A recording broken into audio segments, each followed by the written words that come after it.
The current economic outlook of Nigeria requires the harmonization of all collaborative efforts from stakeholders across both the government and private sectors in churning out implementable policies that will make a meaningful impact on the lives and livelihood of Nigerians.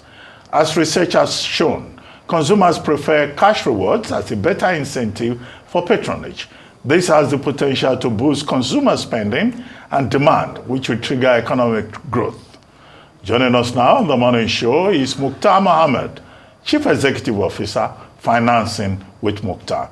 Good morning, Muktar. Good morning. Thank you very much for joining us. Yeah, good morning. Now, recently, in an interview session, the Director General of the National Lottery Regulatory Commission, Mr. Lanre Gbajabiamila, and Chief Lai Labode of Cash Token Rewards Africa discussed a proposed national patronage reward program that seeks to reward all consumers who patronize businesses operating within the country. There were conversations as to how this has been successfully achieved within the private sector and how the Lottery Regulatory Commission has done due diligence to incorporate and review such a program to ensure the wholesome benefits of Nigerians. Can you tell us, what you think about this rewards initiative? It's not coming a better time like this, especially now when Nigerians really need any reward they can get, both from government and the private sector. I call this the real PPP, public partnership, and this time again, it's not just only for the businesses and the government, even the people so also benefit. So this is the real PPP, whereby you see where consumers are rewarded for buying something, consumers are rewarded for patronizing a business. For me, that's the first of its kind in Nigeria, where I'm going to consume a consumable, and I'm also looking forward to have a reward, especially, like I said, in times like this. Very beautifully said. So can you tell us a little bit more about your involvement in this? Well, my involvement has to do because I've seen how the economy has been moving, especially Nigerians are talking about their earning capability coming low by the day. So sometimes you just look at it and you see how can they also begin to pay less and pay less and earn more, especially with the current situation we are going through. So I see that's a big opportunity. So that's what got me interested in it, looking at the modus operandi of this, and it's quite exciting when you look at the modus operandi of this sector. So let's talk about the impact on the economy.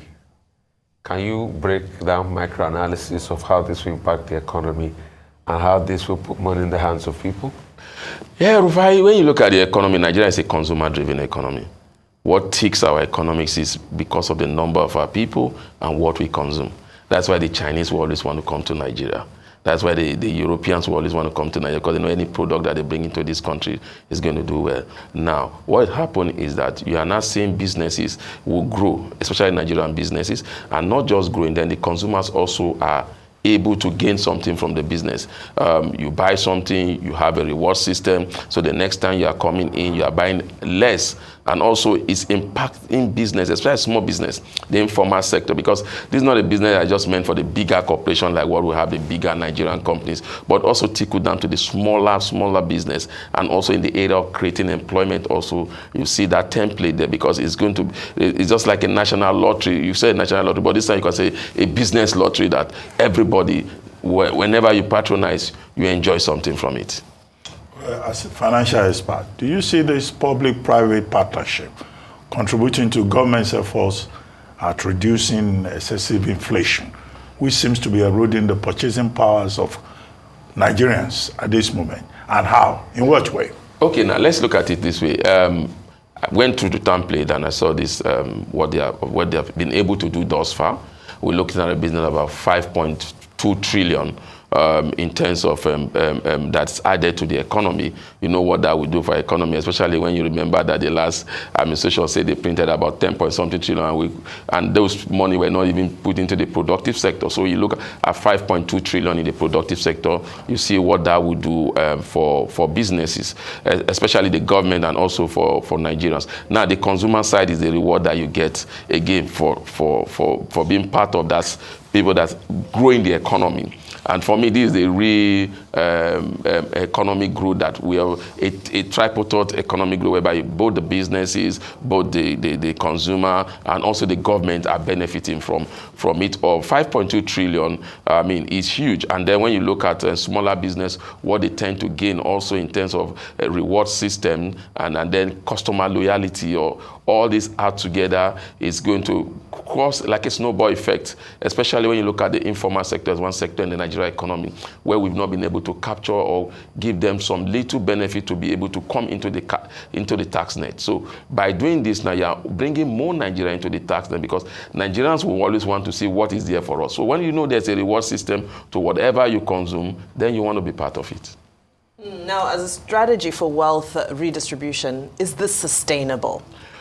Well, I think it's very sustainable because it's like I say, it's a private sector persuasion, and the National Lottery Commission is involved. As long as there are no bottleneck to it, and I mean the way they've gone about it these days, the way the Director General of the Lottery Commission, like Intrindo, is involved in it. They are looking at the more template. They are trying to say, okay, how can private sector drive the economy, because that is the in thing globally now. A private sector driven economy than what we normally see, whereby it's just government and just government. But this time, like I said, we are seeing both government coming in, we are seeing private sector coming in. Then again, for the first time, we are seeing consumers coming in. So it's a different ball game. It's something that is going to outlive the government going forward. It's going to outlive the government because of the way this thing is planned. It's not planned based on just the now, for the now. It has been existing for the past 5 years, but they are trying to expand it more.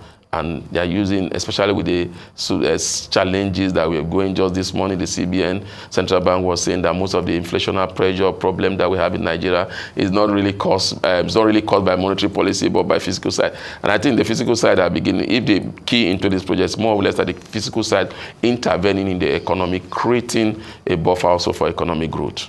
Okay, so can you share insights on the possible benefits of the National Reward Program to public, the businesses, and the government in general? I mean, and can you also throw some numbers in?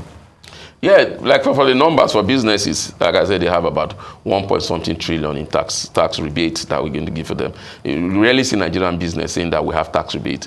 For the first time, you cannot claim your tax rebate from the government that, okay, pay and buy this your petrol, because the data will be there driven by technology. That, for me, is one area that government have not done very well. And that's why, you don't catch a lot of Nigerians in those tax brackets. Yeah. But now, with that reward system, you get a lot of them coming in there, 1.2 trillion for smaller businesses. I mean, that, for me, that's the real trader money. That's the real intervention that is going to touch the life of every Nigeria, not just the high and mighty. So what it does is that it creates a snowball effect that also will come up with other businesses out of those businesses. Because when you have a tax rebate of 1.2 trillion, you are able to expand your business and create other business, and by doing that also you are creating employment. Okay, with the introduction of this National Rewards Program and the plan to apply it across businesses in Nigeria, how will you compare it, as an economic tool with other economic initiatives that we have had under previous administrations? Like I said, this is timely, especially when the earning capability. The emphasis is on the comparison. Yeah, the comparison is like I've talked about tax rebate. We don't see that in most government programs.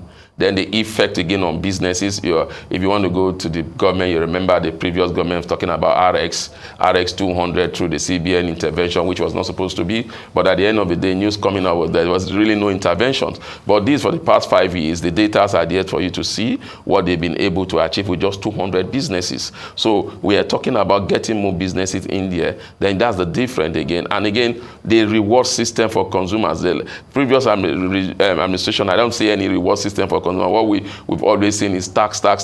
And the good part about this is we are beginning to look at a business model that is trying to use tax as a means of growing the economy. We keep saying that tax is not just a means for any revenue. You should use tax to grow economy. You should use tax to create jobs. You should use tax also to expand businesses.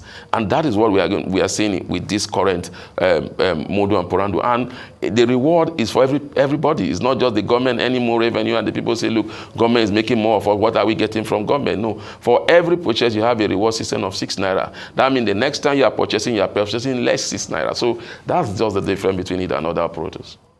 Right. So what would your advice be to the federal government on the application of a program such as this, especially when you take a look at the current economic realities that we're facing? Well, I think my advice for the federal government is to get more Nigerians, more businesses registered, especially state and federal, not just the federal government alone, the state government, especially when it comes to state government-owned businesses.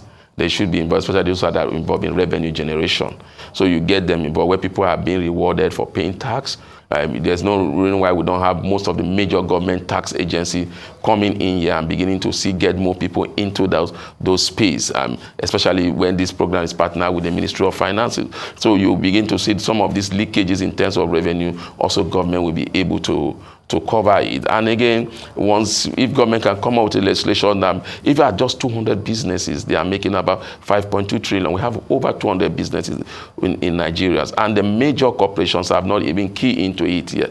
Just to mention an example whereby you have a mega station like NNPC mega station saying that we have a cash reward for everybody that wants to buy gas. And even now, without those rewards, you see that a lot of people queue in those stations. So if you have minus 6 naira again out of what you have, then you will be treating the economy, and that will create competition. That means other sectors also want to join. So what you see is that what we think to be the great is, I'm using gas because that seems to be one area that touch every Nigeria. So when you begin to see reduction in that, and in terms of and that means you are somehow reducing the spending ability of the average Nigeria, and also increasing you're increasing his earning ability, also increasing his earnings, and that's for me will create more jobs again for a lot of people around. Because I'm more thinking about job creation, wealth, and also security. Once you have job and you're able to create wealth, then security becomes a done deal. Sustainability and failure proof, is it? Well, I think the sustainability is going to uplift everybody because of the modality that is put in place. Like I said, it's been a 5 years program. It's coming up to the light. It's said it to the government, and the government of the present administration see that, okay, especially with the economic hardship, we can key into this and begin to see how we can use that to reduce the hardship in the land. Because again, the hardship in the land, like your program I've always said, is tied around consumer spending. More Nigerians are no more able to spend. More Nigerians are no more able to buy what they used to buy, because again, the earning power of the average Nigerian, especially with the inventory of the exchange rate between the naira and the dollar, that's a topic for another day. But this time we are seeing a business that is locally driven, other economies that move from third world economy to first world economy. First of all, look at inwardly building their own business, patronizing their own business, taking ownership of their own business. For me, that's what this is all about. Thank you. Muktar Muhammed, CEO of Financing with Muktar, thank you so much for putting forward that compelling case for national rewards. It's great to have you this morning. Thank you, Father.